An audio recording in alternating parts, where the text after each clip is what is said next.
first, doctors have discovered some incredible new ways to treat chronic sinus problems. And what used to require major surgery can now be done with minimally invasive techniques. Joining us now is Dr. Madan Kandula with the Advanced Ear, Nose, and Throat Specialist. Thanks for being back with us today. Thank you. Morning. Okay, so minimally invasive surgery, it's a term we hear more and more. Right. Every time you're on our show, you're talking about the latest techniques that you install. So what does it really mean when it comes to helping the chronic sinus problems? Really, what it means is options. I mean, that's sort of the best way to describe it is nowadays we've got not just one option that's got to fit everybody. We've got a variety of different things that some are right for some folks, some are right for others. There's usually something that's going to fit for most people who have sinus trouble.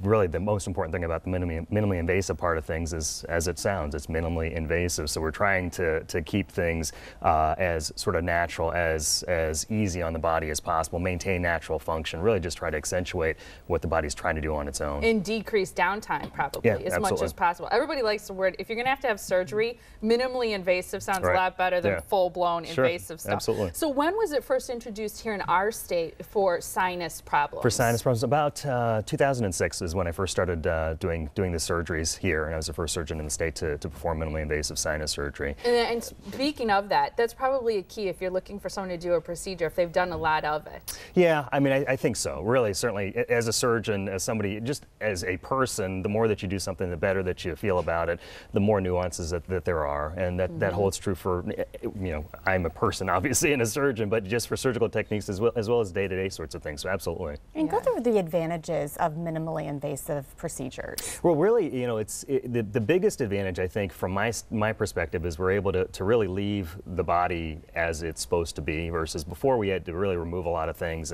and really alter the normal shape of things. So that, from my perspective, is nice to be able to do something positive and leave somebody in a situation that they're still, whole, basically. From a patient's perspective, what it means is, less downtime, less recovery trouble as far as the pain and the messiness that can go along with sinus surgery, sort of less of everything. We still need to create a difference. We need to make a different outcome, but it just allows folks to do it a lot easier and heal a lot easier. And sinus problems, it seems like, are something where you often associate the word chronic. So getting things treated, I would think, is key when it comes to having a chronic problem with your sinuses.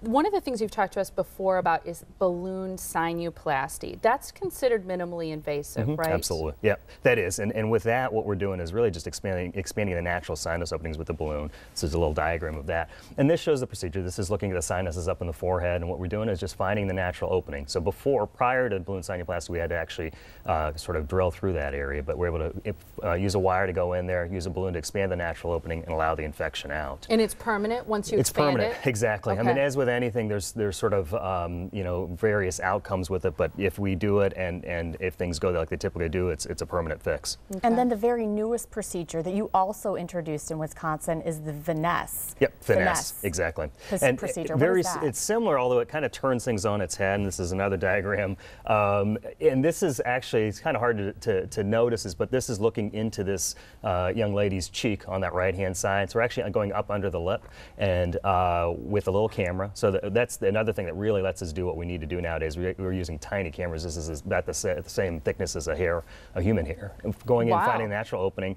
Yeah, it's tiny, and then into that natural opening through the cheek, we're just expanding that and then coming out. The upside with this sort of procedure is we can do this with somebody awake. I mean, we can numb this area up just like a dentist numbs the teeth up when you're having fillings done, and it's pretty low key. So somebody can walk in, have this done, walk home, go about their business, which is pretty nifty. And it seems like the difference between the balloon sinuplasty, not to oversimplify it, and the finesse is partly the entry, the point of entry, because one is through the nose, the balloon, and the other one is under the lip. But you're penetrating or getting to basically the same spot, area, exactly, right? Exactly. So that's it. You got it. Yeah. So I met someone over the weekend. It was interesting because she has chronic sinus problems, and she basically told me, I recommended she comes to you, of course, because you've been on the show so often and you have all these new procedures. But she basically said, you know what, I've run the gamut of different procedures. I've had this surgery, I'd say 5 years ago, I think she said, I just quit. I'm just going to live with this. Right. Are there now these new options for people like her? Absolutely. I mean, that's these techniques are great. Obviously, if we're able to find somebody who's new, hasn't had anything done,